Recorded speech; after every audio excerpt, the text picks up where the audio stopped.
these additional measures are the technical and organizational measures. These are the extra measures that have been imposed in a transfer impact assessment document. When a transfer impact assessment document opens, in fact, legitimate interest analysis document, standard contractual clauses, a data processing agreement, a transfer impact assessment, all of them will have the same beginning.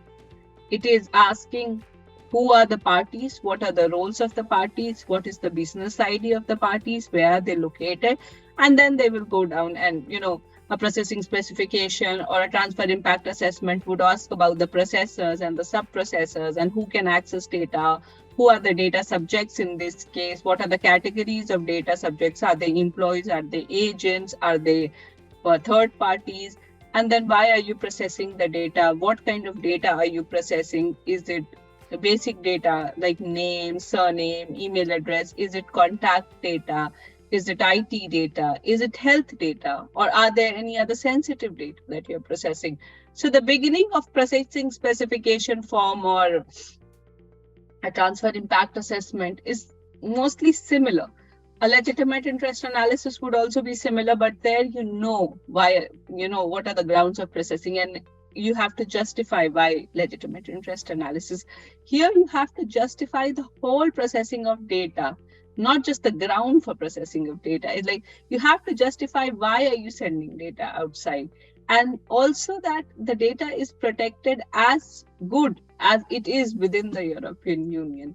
So that is where, it's not protected as good as within the European Union because the laws outside the European Union and adequate countries are not as good as the GDPR, because the GDPR is a very stringent law and very exhaustive law when it comes to the protection of personal data, at least till date. There can be better laws, definitely, but till now it is one such law, which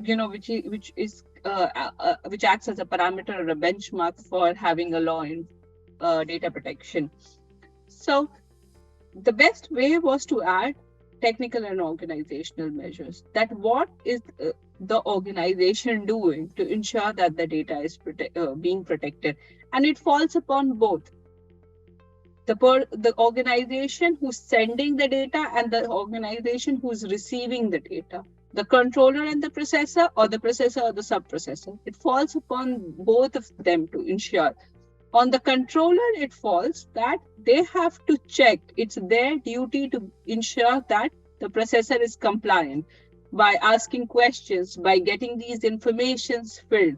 And the processor obviously has to be compliant because he's sending these informations and is lawfully bound to give all these informations to the controller.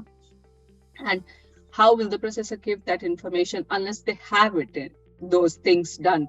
Unless they have a proper technical and organizational measures, they will not be able to, you can't give false information in such cases. So you need to have proper technical and organizational measures.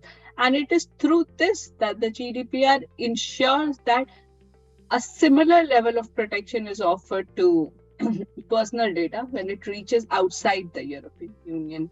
We will talk more about what are technical measures, what are organizational measures. We have some examples of it also.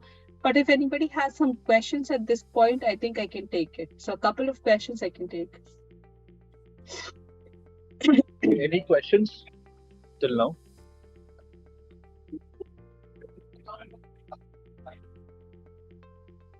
I think it would be very insightful if we just talk a bit about technical organization measures, like you said, right? Yes, I have some examples and I think I'll give them an insight into this. Yeah.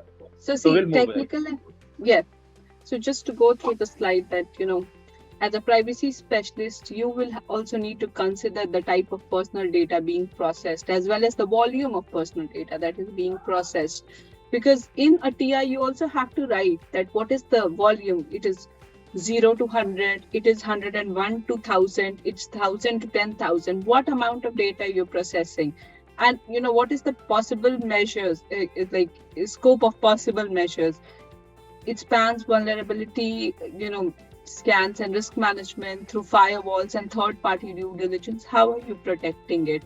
So all this will be part of technical and organizational measures. I'm sorry.